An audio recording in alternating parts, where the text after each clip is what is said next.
What does not make me feel better is the acknowledgement that some of my critics, as you heard in the introduction, are ready to kill me, as they remind me just about every day.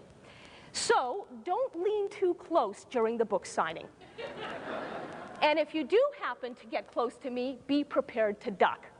But then get right back up, folks, because truly not all of my fellow Muslims want to do me harm. In fact, more and more of them, especially younger Muslims, are quietly approaching me to ask, where did you find the guts, the nerve, the chutzpah to speak your mind despite threats against your life? Well, I tell them what I'm going to tell you. As somebody once said, courage is not the absence of fear. Courage is the recognition that some things are more important than fear. And much more important than fear, for me, is voice. Having it, and then exercising it on behalf of the hundreds of millions of others who don't yet enjoy the privilege of it. And what I'm choosing to do with my voice is ask questions out loud. The story I'm about to narrate for you is not about the power of one. It's actually about the power of asking one question. And I'm going to start that story by sharing with you how I came to discover the power of asking questions. My family and I are refugees from Idi Amin's Uganda, small country in East Africa.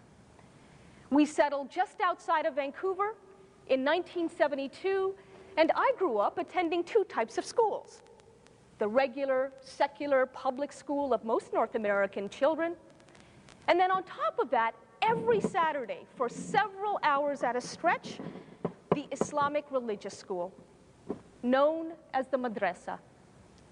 And that is where I regularly imbibed two messages. First, that women cannot lead prayer. You'd think we were Catholic or something. Thank you. Some people get sensitive about that. But even back then, my child's mind and voice had to ask, why can't women lead prayer? No, I was sternly instructed, no questions permitted, that's just the way God wants it. Really? I thought to myself. And I do mean really, as in the real world?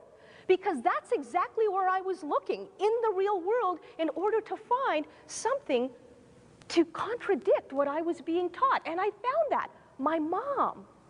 I mean, here was this single mother raising 3 daughters to be well-fed and decently housed and more than adequately clothed, if you know my sister's fashion sense, more than adequately clothed, all on the salary of a cleaner. As librarians who don't exactly get materially rich off of your passions, you know it takes smarts to make a dollar stretch that far. Surely my mother was not inferior to any of the men around her. By finding the wherewithal to ask the most basic of questions, why? I was able at a very young age to discern that what I was being fed was not the makings of faith so much as the makings of dogma. Here's the distinction I draw.